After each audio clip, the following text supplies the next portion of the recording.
Love is in the air. Whether it's Valentine's Day or date night, it does not mean you have to spend a lot of money to get an amazing dinner. I'm going to show you how to make creamy shrimp piccata with homemade fresh pasta, and whoever you make it for is going to think you spent an entire day in the kitchen when really it only takes about an hour. And it came in at under $3 per serving. All I'm asking is that you show me a little love by hitting the like button and meet me in the kitchen. The first step in making pasta is putting on clothes that you really don't care about because you are going to get flour all over yourself. Everyone should be making pasta at home. It's really cheap, it's easy to make, you don't need any fancy equipment. You could use a stand mixer if you really want to, but we're not going to today. We're just going to use a fork and a cutting board and a couple of basic ingredients. We're going to start with 2 cups of freshly picked all-purpose flours, the fresher the better. Then we're going to utilize the well method and make enough room in the center for 3 eggs. Don't mind the one-handed cracking flex. Oh, I spoke too soon, there's a little bit of shell. Make sure there's no shell in there. Add about a teaspoon of salt.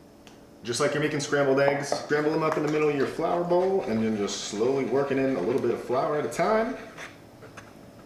And at this point, you can just ditch the fork. I know it doesn't look like it's going to come together, but the more you knead it, the more that flour is going to suck up all the moisture. So after about 5 to 8 minutes of folding it over itself, you should have a nice, smooth ball of pasta dough, just like this. Then we're going to wrap it up in plastic wrap. Now you don't want to go making pasta with this right away. You want to let all that dough hydrate. So just let it relax and forget about it for 30 minutes. While your dough's resting, go ahead and set up your pasta machine. I know I said I wasn't going to use any fancy equipment, but I don't really feel like using a rolling pin for this. Separate your dough into 4 pieces, and then working with one at a time and keeping the rest wrapped up in plastic, go ahead and flour your work surface. You could do the old LeBron if you want. And then flatten that dough out just so it's thin enough to fit through the widest setting on your pasta machine. Go ahead and pass that through and then give it the old envelope fold. We're going to pass it through one more time. And then you can just keep going through your settings, making it thinner and thinner, all the way up until the second to last setting on your machine, which on mine is number 6. It should be thin, but not too thin to where it feels like it's going to fall apart just from handling it. Go ahead and flour both sides really well, and then we're going to fold it in half and let it sit on a sheet tray for about 10 minutes while we fiddle with the cutting attachment. Letting it sit is going to make sure that the pasta doesn't stick together once we cut it.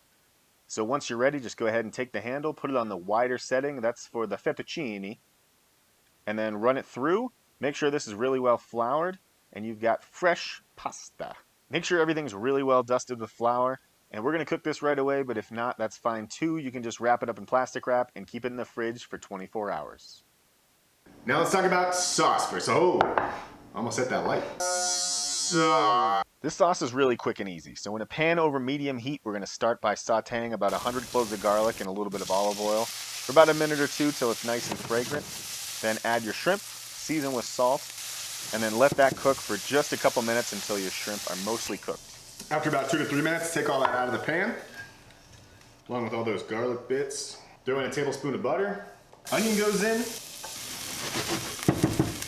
Once the onion's nice and translucent, we break out the wooden spoon, add our white wine, and just scrape the bottom of the pan. Then we're going to add about 3/4 of a cup of half and half, along with 2 to 3 leaves of kale that we've chopped. Go ahead and give that a good stir, and then let that cook on medium-low for about 3 minutes or so. Once your kale's nice and tender, go ahead and add in a 1/4 cup of Parmesan cheese. If you like your sauce a little thicker, you can go ahead and add a 1/4 teaspoon of cornstarch with just a splash of half and half. Stir it with your finger just to make sure there's no lumps, and then add that. And after about a minute or 2, you should see it start to thicken. Now to finish up our sauce, I like to spin a lemon really quickly until it naturally splits in half. Then take half that lemon and add the juice to your sauce.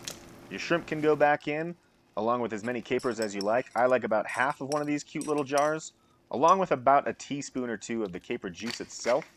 Don't forget your fresh cracked pepper. Give it one last good stir. Now all this needs is our pasta.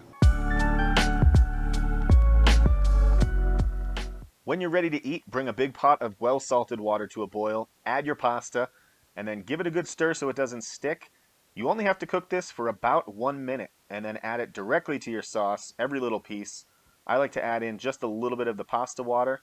Give it a stir, and we are ready to plate. If you want it to look extra fancy, twirl the pasta first on some tongs, then spoon on the sauce, wipe your plate, and you're ready for B-roll.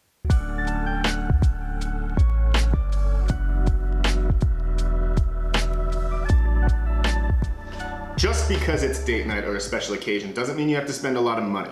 Doesn't always have to be steak and lobster, although I do have some lobster left over and I was very tempted to use it. You can make this shrimp piccata at home. It only cost me this much money. And once you know how easy it is to make pasta at home, I don't think you're ever gonna go back to the box stuff. And don't forget to hit that like button and that subscribe button. It really helps me out a lot. I'll see you next time.